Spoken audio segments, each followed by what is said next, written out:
같이 읽겠습니다. 또 어떤 사람이 타국에 갈 때 그 종들을 불러 자기 소유를 맡긴 것 같으니 각각 그 재능대로 한 사람에게는 금 5달란트를, 한 사람에게는 2달란트를, 한 사람에게는 1달란트를 주고 떠났더니 5달란트 받은 자는 바로 가서 그것으로 장사하여 또 5달란트를 남기고 2달란트 받은 자도 그같이 하여 또 2달란트를 남겼으되 1달란트 받은 자는 가서 땅을 파고 그 주인의 돈을 감추어 두었더니 오랜 후에 그 종들의 주인이 돌아와 그들과 결산할세 5달란트 받았던 자는 5달란트를 더 가지고 와서 이르되 주인이여 내게 5달란트를 주셨는데 보소서 내가 또 5달란트를 남겼나이다. 그 주인이 이르되 잘하였도다 착하고 충성된 종아 적은 일에 충성하였음에 내가 많은 것을 내게 맡기리니 내 주인의 즐거움에 참여할자다 하고 2달란트 받았던 자도 와서 이르되 주인이여 내게 보소서 내가 또 2달란트를 남겼나이다. 그 주인이 이르되 잘하였도다 착하고 충성된 종아 내가 적은 일에 충성하였음에 내가 많은 것을 내게 맡기리니 내 주인의 즐거움에 참여할자다 하고 1달란트 받았던 자는 와서 이르되 주인이여 당신은 굳은 사람이라 심지 않은 데서 거두고 해치지 않은 데서 모으는 줄을 내가 알았으므로 두려워하여 나가서 당신의 달란트를 땅에 감추어 두었었나이다. 보소서 당신의 것을 가지셨나이다. 그 주인이 대답하여 이르되 악하고 게으른 종아 나는 심지 않은 데서 거두고 해치지 않은 데서 모으는 줄로 내가 알았느냐. 그러면 내가 마땅히 내 돈을 추리하는 자들에게나 맡겼다가 내가 돌아와서 내 원금과 이자를 받게 하였을 것이니라 하고 그에게서 그 1달란트를 빼앗아 10달란트 가진 자에게 주라. 아멘. 찬양대에 찬양 있겠습니다.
오늘은 조금 더 앉아 있다가 더 찬양을 많이 들었으면 좋겠다 이런 생각이 들었습니다. 잘하기도 하지만 제가 좀 피곤하기도 하니까 찬양 오래 듣고 있었으면 좋겠다 이런 생각이 들었습니다. 우리 교회는 1973년 11월 4일 날 개척된 걸로 기록되어 있습니다.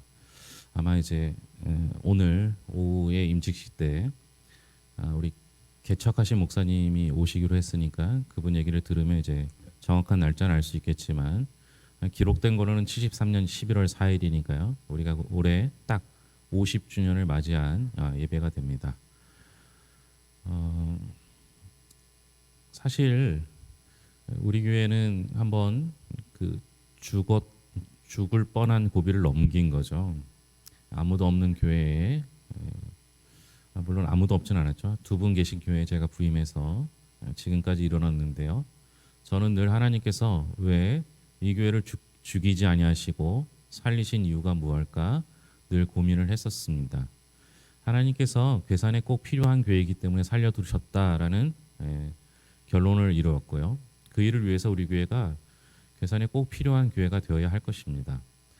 그렇지 않으면 하나님께서 촛대를 옮기실 수 있는 것이죠.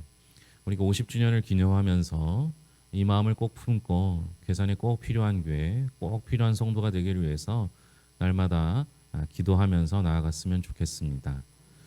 우리는 부족하죠. 연약하죠. 우리 힘으로 무엇을 했겠습니까? 우리가 무엇을 잘했겠습니까? 그럼에도 불구하고 하나님께서 우리를 살리시고 인도하시고 붙잡아 주셔서 지금까지 함께 해 주신 것입니다. 그게 필요하죠. 우리는 말로는 부족하다 말하면서 남들이 나한테 부족하다 얘기하면 굉장히 기분 나빠하지 않습니까? 그러지 않았으면 좋겠습니다. 우리 부족한 거 맞아요. 연약한 거 맞아요. 죄인인 거 맞습니다. 그러나 하나님께서 우리를 통하여 일하시기 때문에 아직도 내가 필요한 것, 아직도 우리 교회가 필요한 것이라는 사실을 기억했으면 좋겠습니다. 원래는 이제 지난주까지 부족함에 관한 이야기를 만족함으로 마치고 오늘은 이제 감사에 대한 이야기를 하려고 했는데요. 아마 이어지는 부분일 것 같습니다. 2주 전에 달란트 비유에 관한 이야기를 나눈 적이 있습니다. 여러분 그때 어떤 느낌을 받으셨는지 모르겠지만 여러분 달란트 비유에서 우리가 성경에 없는 내용을 너무 추측한 경우가 많았다라고 생각이 듭니다. 여러분 달란트 비유에서 중요한 건 뭡니까? 달란트 비유에서 중요한 건 주인이 각각 그에게 그 종들에게 다른 달란트를 나눠 주었다라는 게 중요한 게 아니라고 말씀드렸죠. 그들이 각각 다른 달란트를 받은 이유는 기준은 딱 하나밖에 없습니다. 그 기준이 무엇입니까? 그 기준은 각각 그 재능대로라고 말씀드렸습니다. 여러분 재능대로 나눴을 때 우리가 추측하는 부분이 뭐예요? 재능이 많은 사람에겐 많은 걸 주었고 재능이 적은 사람에겐 적은 것을 주었다라고 생각하고 계시지 않았습니까? 그리고 그동안 말씀을 들을 때마다 재능이 많은 사람이 5달란트를, 재능이 적은 자에게 1달란트를 주셨을 거라고 생각하고 그렇게 말씀을 들었을 것입니다. 근데 우리 하나님 아버지의 마음을 생각해 보면 다를 수도 있다라는 걸 한번 생각해 보자 말씀드렸죠. 여러분 우리 부모님들의 마음이라면 연약한 자녀에게 더 많은 걸 주려고 하지 않겠습니까? 더 많은 도움을 주려고 하지 않겠습니까? 그렇다면 우리 하나님 아버지의 마음이라면 재능이 많은 사람에겐 적은 달란트를 줘도 되고요. 우리 하나님 아버지의 마음이라면 재능이 많은 사람들에게는 재능이 적은 사람에겐 더 많은 거 줘야 하지 않겠습니까? 여러분들은 재능이 많아서 어떨지 모르겠지만 저는 재능이 적은 아들이었기 때문에 그 아버지가 제 곁에 제일 가까이 있어요.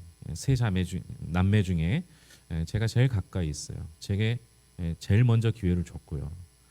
이 아버지 마음 아니겠습니까? 우리가 달란트 비유를 읽으면서 이런 생각들을 좀 가져봤으면 좋겠다라고 말씀을 드렸어요. 오늘은 그 달란트 비유를 이어서 한번 생각해 볼 텐데요. 우리가 1달란트 받은 종의 마음을 좀 생각해 봤으면 좋겠습니다.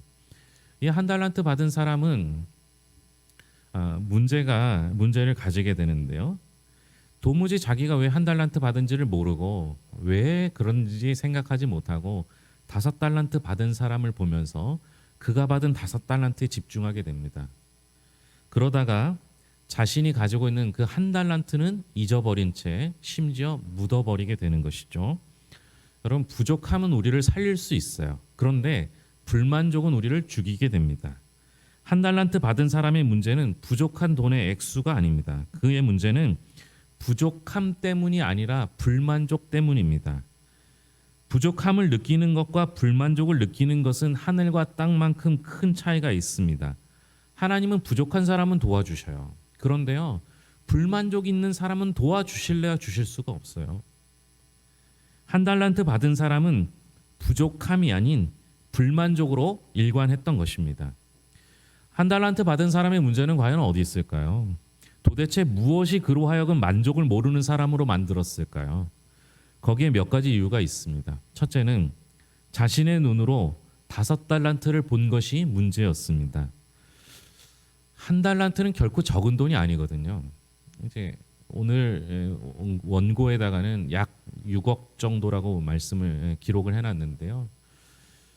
일반적으로 한 1년치 연봉 뭐 그 정도로 이제 말하는 분도 있고요. 뭐 5억에서 6억 정도로 오늘날 환산하면 그 정도 되지 않을까 추측하는 이들도 있습니다. 5억, 6억이면 작은 돈 아니잖아요. 그런데 문제는 뭐예요? 내가 받은 5억, 6억을 보는 게 아니라 60억을 받는 사람을 본 거예요. 그걸 보니까 내가 부족한 게 아니라 불만족스러우게 된 것입니다. 불만족의 사람에서 만족의 사람이 되려면요, 남의 손에 들린 5달란트를 보는 게 아니고 내 손에 있는 한 달란트를 보는 것이 아니고 내 손에 있는 한 달란트를 볼 줄 알아야 합니다. 하나님이 남에게 주신 10가지 재능을 보지 말고 나에게 주신 한 가지 재능을 볼 줄 아는 사람은 결코 하나님이 버리지 않으십니다. 둘째, 부족함이 없는 것으로 착각한 것이 문제였습니다. 주인이 돌아왔을 때 한 달란트 받은 종이 그것을 내놓으면서 한 말이 충격적이에요. 당신은 심지 않은 데서 거두고 해치지 않은 데서 모으는 사람입니다. 이 사람은요, 주인을 당신은 심지 않았다고 말하는 것으로 봐서 그는 주인이 자기한테 한 달란트도 주지 않았다라고 생각한 거예요. 아무것도 없다라고 말하는 것입니다. 여러분, 적은 것과 없는 건 천지 차이예요. 부족한 것과 없는 것은 전혀 다른 이야기입니다. 하나님은 절대로 우리에게 주지 않고 요구하시는 법이 없습니다. 하나님께서 넉넉하게 주시고 우리에게 요구하시는 거죠. 단지 가끔은 우리가 너무 작아서 안 보일 뿐입니다. 겨자씨 하나할 만한 믿음에도 하나님의 능력은 충분히 머물 수 있음을 알아야 할 것입니다. 셋째, 가장 중요한 불만족의 이유는 주인과의 관계 때문입니다. 주인이 돌아왔을 때 종은 주인을 향해 당돌하게 이야기합니다. 당신은 굳은 사람입니다. 여러분, 이 종은요, 주인을 오해하고 있어요. 지금 주인이 종에게 준 거예요. 주인이 아들이나 자녀에게 준 게 아니라 주인이 종에게 주었어요. 근데 얼마씩 줬어요? 대충 환산했을 때 30억, 12억, 6억을 준 거예요. 어떤 주인이 종에게 48억을 줍니까? 그런데 이것을 보고 어떻게 굳은 사람이라, 인색한 사람이라 말할 수 있습니까? 더 큰 문제는 종이 주인을 대하는 태도입니다. 그는 자신이 한 달란트를 땅에 묻은 이유를 이렇게 설명합니다. 두려워하여 나가서 당신의 달란트를 땅에 감추어 두었었나이다. 종은 주인을 두려워하고 있었어요. 관계에 빨간불이 들어온 겁니다. 불만족은 삐뚤어진 관계 속에서 생겨나게 됩니다. 미국에서 개척한 어떤 목사님의 간증 이야기인데요. 그대로 한번 읽어보겠습니다. 목회 초기에 젊은 목사가 감당하기에는 너무 힘든 일이 많았습니다. 특히 상처 입은 성도들을 신방하고 목양하는 것이 너무 힘들었습니다. 모든 가정이 이혼과 파산의 아픔을 갖고 있었고 책으로 써낸다면 몇 권의 책을 써도 모자랄 사연들을 안고 살아가고 있었습니다. 내가 꿈꾼 교회와 성도는 세상을 이기는 군대였는데 내 눈앞에 있는 교회는 병원이었습니다. 너무 힘들어서 댈러스에서 일찍 목회를 시작하여 큰 교회를 이룬 목사님을 찾아가 하소연했습니다. 목사님은 좋으시겠습니다. 성도 중에 미국에서 성공한 분도 많고 건강한 가정도 많고 선교와 구제를 마음껏 할 수 있는 분도 많으니까요. 우리 교회는 모두 상처 입은 사람들과 아픈 사람들만 넘쳐나요. 하나님이 왜 저를 이렇게 힘들게 하시는지는 모르겠어요. 그러자 목사님은 제게 이런 이야기를 해 주셨습니다. 하나님이 성도를 어느 교회 보내실 때에는 그냥 보내시는 법이 없어요.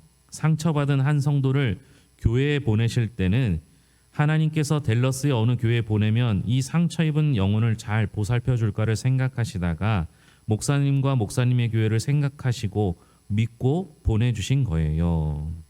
그 순간 나의 눈이 열렸습니다. 그때까지 하나님을 향해 품고 있던 서운한 마음이 감사한 마음으로 바뀌었습니다. 이전까지는 하나님이 나를 골탕 먹이시려고 어려운 성도를 보내시는 것으로 생각했습니다. 그런데 다시 생각해 보니 내가 그런 성도를 잘 목양할 수 있다고 인정해 주셨기 때문에 내게 맡기신 것입니다. 그렇게 생각하니 감사가 넘쳐났습니다. 상황은 바뀐 것이 하나도 없는데 내 마음속에서 하나님을 향한 관계가 바로 세워지니 불평이 감사로 바뀌었습니다. 그 다음 주부터 새 가족이 올 때마다 감사가 넘쳤습니다. 어려운 사연을 가진 성도가 올 때마다 내 마음에 불평이 넘쳤었는데 이제는 어려울수록 하나님이 나를 이 정도까지 믿어주시는구나 라고 생각합니다. 그러니 오히려 감사가 넘칩니다. 관계가 나의 불평을 감사로 바꿔놓은 것입니다.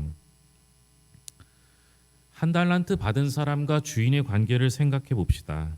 한 달란트 받은 사람이 이 목사님과 같은 마음을 가졌다라면 어떠했을까요?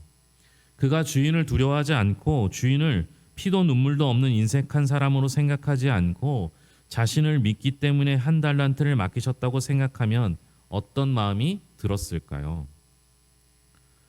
아마 이렇게 생각하지 않았을까요? 우리 주인이 나에게 한 달란트를 준 이유는 나를 믿기 때문이야. 주인이 생각할 때 나는 한 달란트만 줘도 얼마든지 큰 일을 해낼 수 있다고 생각한 거야. 여러분, 오히려 적게 주면 적게 줄수록 나를 믿어주시는 하나님이 계시다는 사실입니다. 그리고 5달란트를 받은 사람을 보면요, 지금까지 부러웠던 그가 하나도 부럽지 않고 측은해 보일 것입니다. 아마 이렇게 생각하지 않을까요? 나는 한 달란트만 있어도 얼마든지 할 수 있다고 주인이 믿어주는데 저 사람은 얼마나 능력이 없었으면 주인이 5달란트나 줬을까? 여러분, 관계가 회복되면요, 상황이 바뀌지 않아도 생각이 달라집니다. 그동안 불만족의 이유가 오히려 만족의 이유가 되고요, 오히려 감사의 조건이 되는 겁니다. 2주 전에 함께 달란트 비유에 관한 이야기를 나누고 저녁에 잠을 자려고 누워서 아내에게 묻습니다. 여러분, 아내에게 여보, 오늘 말씀 어땠어? 라고 묻습니다. 다른 건 제게 다 엄격한데 말씀에 대해서는 관대한 아내님께서 제게 오늘 말씀이 좋았다 이렇게 이야기를 해 주었습니다. 늘 그렇게 얘기해요. 근데 제가 그 다음에 그런 얘기를 했어요. 여보, 나는 재능이 많은 사람일까 아니면 재능이 적은 사람일까? 그렇게 물었습니다. 그러고 속으로 생각하기를 우리 교인이 많지 않으니까 아마 나는 재능이 많은 사람일 거야. 재능이 많아서 하나님이 적은 교인을 줘도 실망하지 않고 넘어지지 않고 목회하리라 기대하고 그렇게 보내주셨을 거야. 이렇게 생각도 해봤습니다. 그런데 다른 한편으로 생각하면 나는 재능이 없는 사람인가 봐. 우리에게는 속 썩이는 사람 없이 부드럽고 참 괜찮은 성도들만 보내주셨어. 나는 재능이 없어서 아마 그렇게 목회 편안하게 하라고 보내주신 것 같아 라는 생각을 했습니다.